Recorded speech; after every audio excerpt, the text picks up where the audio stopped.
The town of Chestnut Ridge woke up slowly, like it had all the time in the world. Cobblestone streets glistened from the early morning rain, and pastel shutters opened one by one as sleepy shopkeepers swept their doorsteps. The smell of bread, baking at Ella's bakery, floated across Main Street, mingling with the earthy scent of soaked leaves and wood smoke. It was a Tuesday, the kind Emma Whitaker loved: gray skies, fresh coffee, and a kind of hush that invited creativity. Emma tucked a loose strand of honey-brown hair behind her ear as she sat by the large bay window of her apartment, sketchbook in hand. Her pencil danced across the page, an image of a fox in yellow boots jumping over a puddle. She smiled softly to herself, the sound of the rain soothing her thoughts.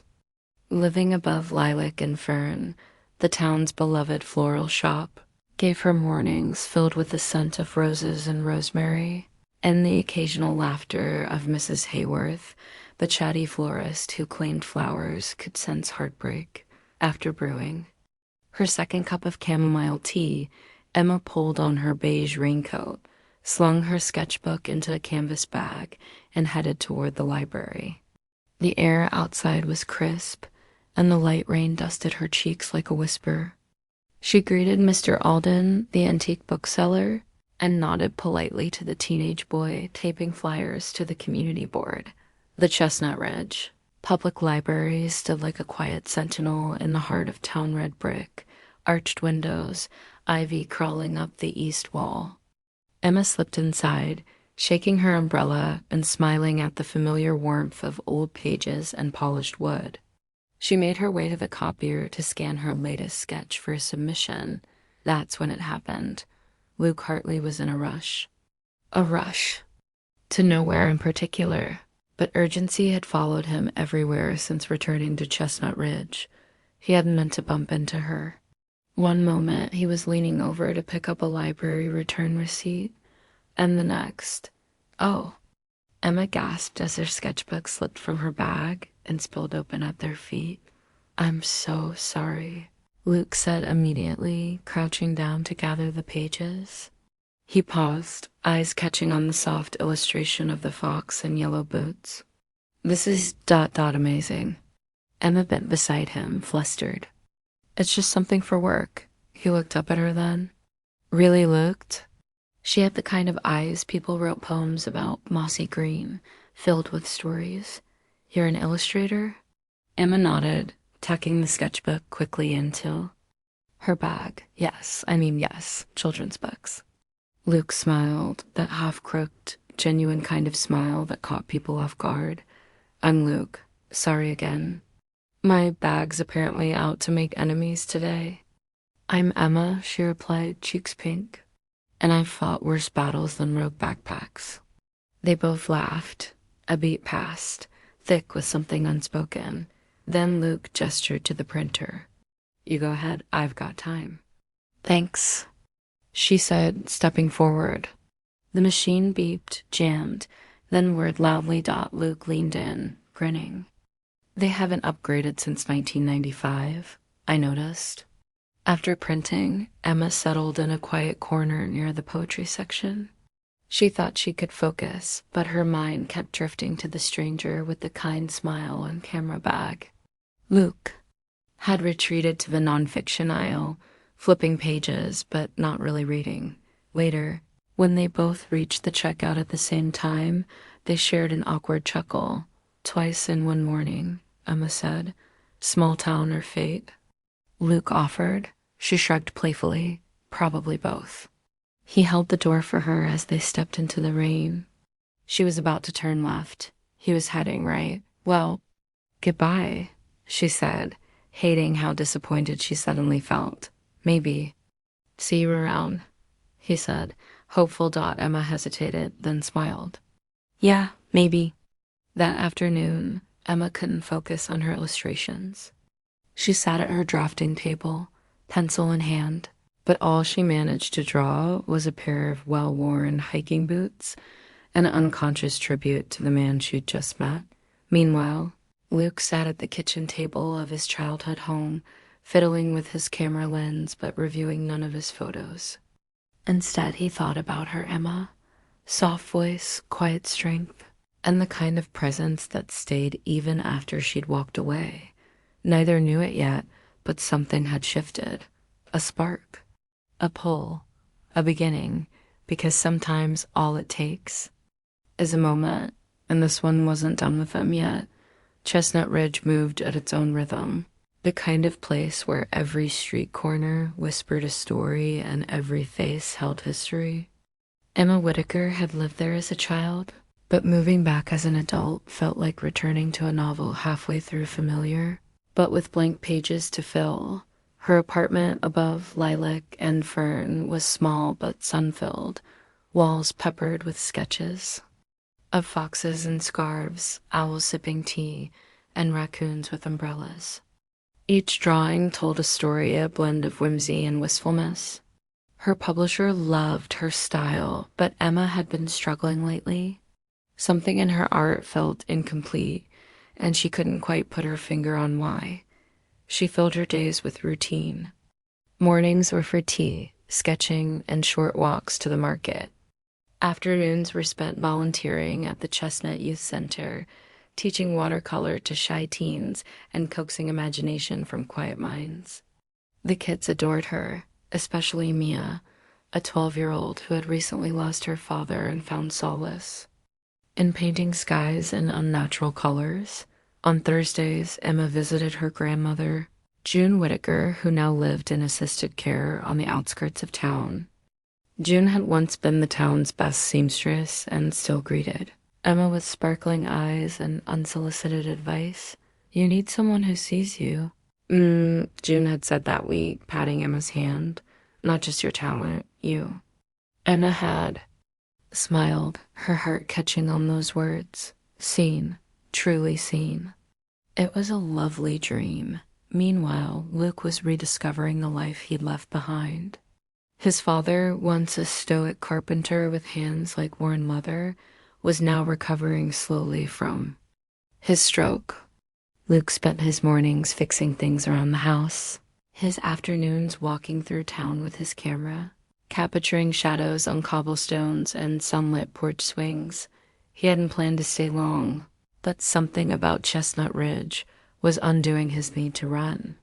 He started to remember what peace felt like, what stillness offered. His camera lens, once fixated on faraway marvels, now lingered on the simple beauty of home, a pair of rain boots by a door, a smile from Mrs. Hayworth as she adjusted a daffodil bouquet. On a breezy Saturday, their paths crossed again. Emma was at the youth center, organizing paints and cleaning brushes. Luke had stopped by to drop off prints he'd taken for the center's community calendar. Mia was the first to spot him. "That's the guy from the library," she whispered to Emma with a mischievous grin. Emma turned and smiled despite herself. Luke wore a worn leather jacket and a slightly crooked smile. "Hey," he said, "we keep running into each other." "Maybe Chestnut Ridge is smaller than I thought," Emma replied. He handed her a folder of prints. "These are for the kids, some nature shots. Thought they might like painting from them." Emma's fingers brushed his as she took the folder. "They'll love this. Thank you." Mia tugged at Emma's sleeve. "Can he stay?" "Maybe show us how to frame a photo?" Luke laughed. "Only if there's extra paintbrush water." And just like that, he stayed. He showed the kids how to find beauty in angles and light. Emma watched him, how easily he engaged them, how his eyes lit up when a child understood. She felt something stir inside her, something quiet but sure. After the session ended, they lingered by the entrance, reluctant to leave. "Want to grab coffee?" Luke asked. They ended up at Brewed Awakening, the town's cozy cafe with mismatched mugs and hand-painted tables. They sat in a corner booth, sipping lattes and swapping childhood stories. "I used to think I'd live in Paris," Emma confessed, stirring her drink. "Illustrate under a skylight and walk to the bakery every morning." Luke smiled. "I thought I'd never stop running." Now I can't remember why I was in such a hurry. Outside, rain drizzled softly, catching on the window like tiny percussion taps. Emma's laugh was light, and Luke felt his chest ache with something unfamiliar. Hope, maybe. Later that night, Emma added a new sketch to her wall, a fox and a photographer sitting under a tree, sharing coffee while rain gently fell around them, and Luke, back at home, developed a photo of Emma smiling beside a wall of children's paintings. He pinned it above his dust dot in a town where everything moved slowly. Something between them was starting to bloom dot, and this time, neither of them was running. The next few weeks unfolded like a watercolor painting, blended edges, soft moments, and a growing warmth that neither Emma nor Luke could deny. They kept bumping into each other, but it no longer felt accidental. Luke began showing up at the youth center more often, camera slung over his shoulder, sometimes under the pretense of donating photos or helping the kids. Emma didn't question it. She liked having him around. More than she'd admit. One evening, after a storm passed through the town, the power flickered off during art class. Candles were lit, and the kids huddled closer around the table as Emma pulled out blank journals for them to create their own storybooks. "Tell your story in pictures," she said, glancing at Luke, whose eyes met hers across the table. The session ended. They walked out together into the misty night. The air was thick with petrichor. Luke looked up. "You know what I miss about small towns?" Emma arched a brow. "Do tell."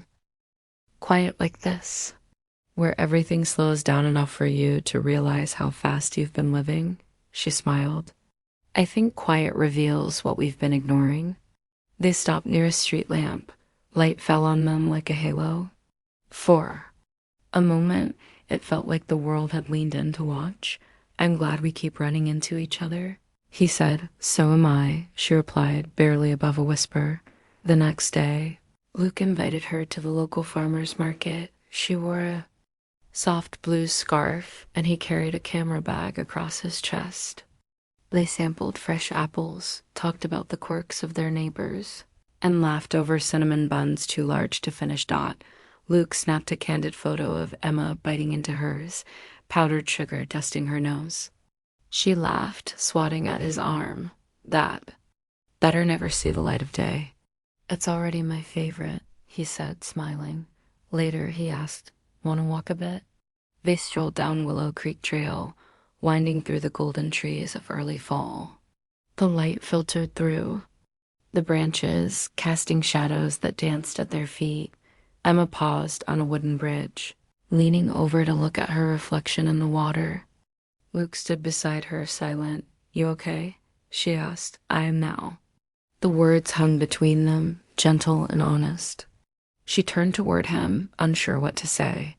Instead, she handed him a leaf. "Catch this one in your journal. It's perfect." He took it like it was gold.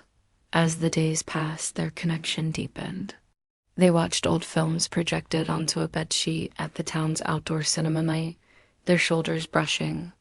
They shared stories over tea at Emma's place, their voices soft and unhurried. One night, Luke brought her a framed photograph of the youth center kids laughing. "For you. You made that moment happen." Emma looked at the photo, her eyes glistening. "Thank you. No one's ever seen me like that." "I see you, Emma," he said, quiet but sure. "They didn't kiss that night." "They didn't need to."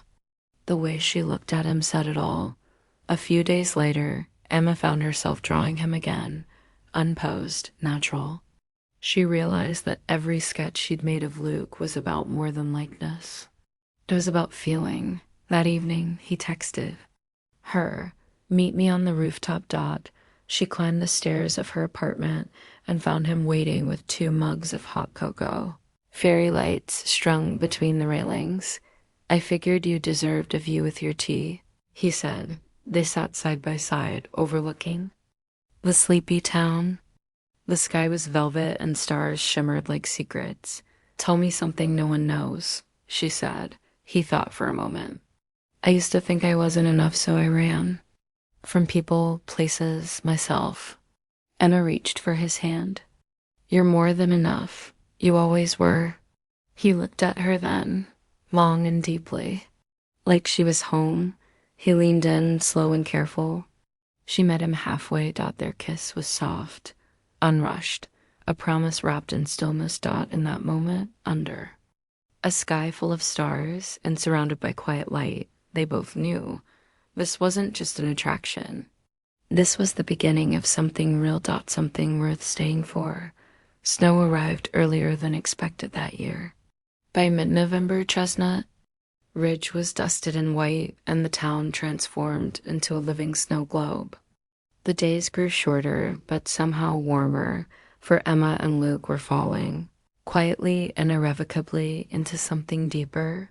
One Saturday morning, Luke surprised Emma with an invitation to the annual Winter Lantern Festival. I thought we could go. It's kind of magical. Plus, I heard they have the best cinnamon cider this side of the state. Emma beamed. You had me at cinnamon. They spent the day bundled in scarves and mittens, strolling past snow-dusted vendor stalls, selling handcrafted ornaments and warm pastries. Children ran past with glowing lanterns, laughter bouncing through the air. Emma paused at a booth where a little girl was getting her face painted. She reminds me of Mia, Emma said softly. Luke watched her, heart full. The way she noticed people, the way she softened around children, the way she made the coldest places feel warm. As night fell, they found themselves seated beside the frozen pond, a string quartet playing nearby. Luke reached into his coat and pulled out a small wrapped package. It's not much, he said, a little shy, but it reminded me of you. Inside was a tiny silver fox charm on a delicate chain. Emma stared at it, then at him. I love it, she said, voice catching. I wanted you to have something. From me, something real. She touched his cheek gently. You've already given me more than you know. They began spending evenings at her apartment, where Emma taught Luke to draw while he taught her how to properly use a camera. They cooked together disastrous risottos, glorious pancakes, laughter echoing in the kitchen. Luke read aloud while she sketched. She showed him unfinished stories she hadn't dared submit. He told her they were beautiful. One snowy afternoon, they took a drive into the hills outside town. Luke had packed a picnic, thermoses of soup, wool blankets, and a small folding table. They sat on a cliffside overlooking the valley, the world below shimmering under fresh snow. I haven't been this still in years, Luke said, his fingers laced with hers. Emma leaned into his side. Maybe that's what love is. Choosing. Stillness with the right person. He turned to her. I'm scared of how much I feel for you. She didn't look away. Me too. But I'm not running. Neither was he. As Christmas approached, Luke surprised her again. I found something, he said, guiding her along a wooded path behind the youth center. They emerged into a clearing where a forgotten greenhouse stood, its roof partially collapsed, vines weaving through broken glass. It's been abandoned for years, he said, but I thought maybe we could fix it up, use it for art, for kids. For us. Emma stared at it, tears in her eyes. This is the most beautiful thing anyone's ever done for me. They spent hours inside mapping out where they'd hang twinkle lights and display paintings. She imagined shelves lined with her books. He imagined photo exhibits and storytelling nights. Together, they began to clean it up bit by bit, sweeping away the past to make space for something new. One night, after a long day at the greenhouse, Emma curled up beside Luke on her couch. Tell me something you haven't told anyone, she said, voice soft. He hesitated, then said, I blame myself for my brother's death. He always wanted me to stay. I didn't, and then I couldn't anymore. Emma placed a hand on his chest. You carry so much. Let me hold some of it. He rested his forehead against hers. With you, I feel like I finally can. In the quiet that followed, nothing more needed to be said. They weren't just falling in love, they were choosing it one honest moment at a time. The new year arrived quietly in Chestnut Ridge, with snowfall and cinnamon-scented air. For Emma and Luke, it should have been a continuation of the peace they were building, but life, as always, had other plans. Luke's father, who had shown promising recovery, suffered a minor setback. The doctors urged long-term care, and Luke found himself torn between staying to help and rejoining the career he had once paused. His photography agency in New York began reaching out again, offering projects, exhibitions, international work. "I don't want to leave," he told Emma one evening. "But I also don't know if I can stay." She looked at him, heart sinking. "What are you saying?" "I've spent so long building a life I thought I wanted, and now everything I want is right here, with you. But I don't know how to choose without feeling like I'm letting someone down." Emma tried to smile through the ache. "Maybe there's a way you don't have to choose. Maybe we figure it out together." But Luke's silence said more than his words ever could at the same time. Emma's publisher offered her a career-changing opportunity, a solo illustrated children's series with a tight deadline. Her editor wanted her in Boston for at least 3 months to collaborate with the design team. It was everything she had dreamed of, yet now it felt like walking away from the life she was finally starting to love. Luke was the first person she told. He smiled, genuinely proud. "That's amazing, Em. You deserve this." But the pause that followed was heavy. "It's in Boston," she added. "And they need me there soon?" Luke's expression fell. "So we're both being pulled in opposite directions?" Emma nodded. "And I don't know what that means for us." Tension crept in slowly. Not in anger, but in uncertainty. They began second-guessing their plans, their words. The greenhouse, once filled with dreams, now felt suspended in limbo. One snowy morning, Emma stood inside its frosted glass walls, looking around at the sketches they had pinned up, the photos Luke had hung. All those shared dreams suddenly. Fragile. Luke entered quietly behind her. "I miss how easy it felt." Emma turned to him. "Me too." He took her hand. "Tell me what you want. Tell me what your heart needs." "I want to stay. But I want to grow too." "I want both," she whispered. "I don't know if I can be the man who keeps you from flying." Luke said, pain in his voice. She looked at him, her heart splitting. "And I don't want to be the reason you give up your dreams again." They decided to take time. Not a breakup. Not forever. Just ... space. Emma left for Boston 2 weeks later, her heart heavy with hope and fear.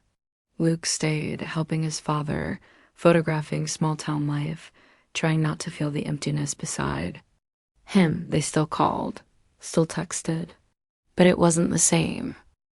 Miles and dreams stretched between them, but neither one let go, because sometimes the truest love is the one that survives the silence and waits for the moment when both hearts are ready to return. Boston was bright, fast, and full of possibility. Emma thrived in the creative meetings, found inspiration in the city's rhythm, and poured her soul into the new book series. But every night, as she sat at her apartment window overlooking the Charles River, her heart reached for the quiet of Chestnut Ridge, and for Luke.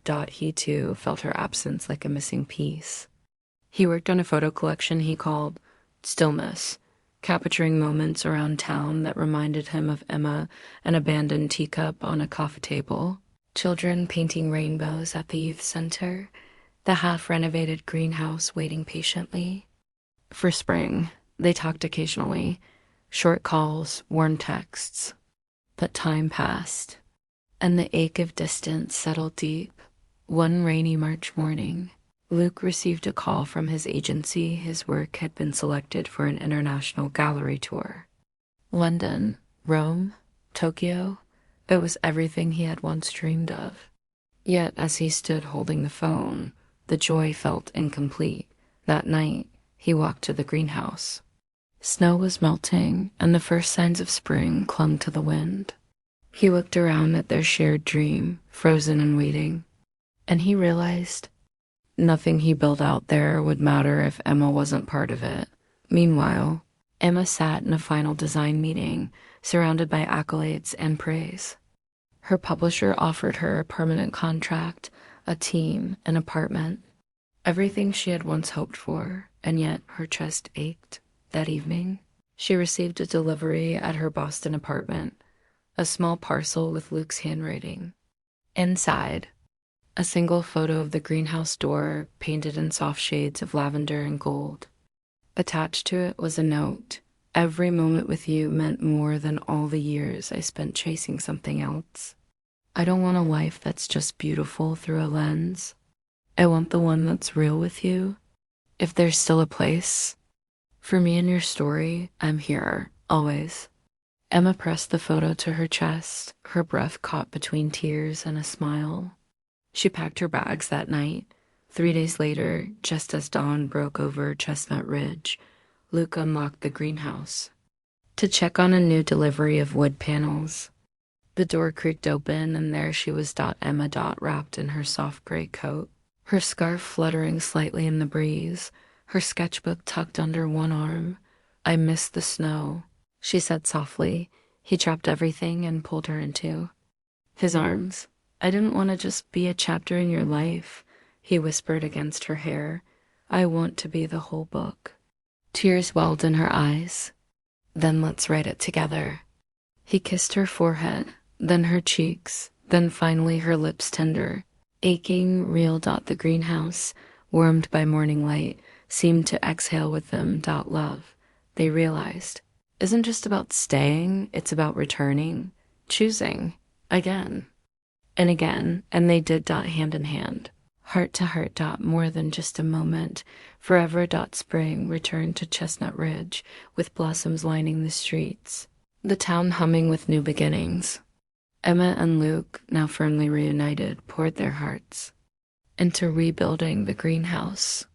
Bit by bit, piece by piece, they transformed the forgotten structure into a haven for dreams. By mid-April, the space glowed with soft light and fresh colors.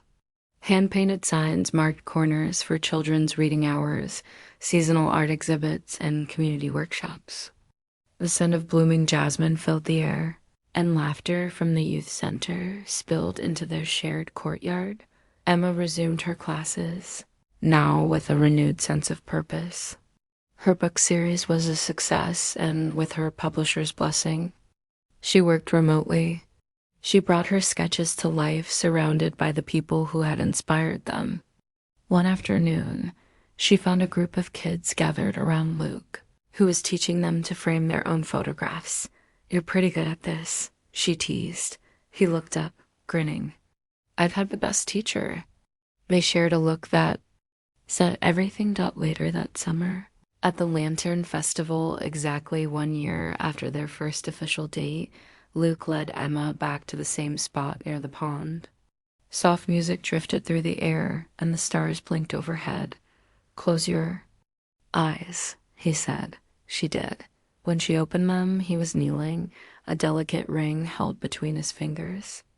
Simple, elegant, with a tiny silver fox engraved on the inside. I don't want just seasons or chapters with you, he said. I want every page, every storm, every morning. Will you marry me? Tears spilled down Emma's cheeks as she nodded. Yes, always yes. The crowd around them cheered, and lanterns rose into the sky like floating promises. They married that fall, in the greenhouse they had built with their own hands. Friends and family gathered under strings of golden lights, among shelves of art and flowers. Emma walked down the aisle barefoot, holding wildflowers. Luke waited with a smile that held every moment they had shared. Their vows were simple, honest, full of quiet strength and open hearts. I choose you every day, Emma said, and I'll never stop returning to you, Luke replied. After the ceremony, they danced under the stars as music played and laughter filled the air. Years later, they'd look back on it all not as a fairy tale, but as a love story written one true, ordinary, miraculous moment at a time, more than just a moment there forever.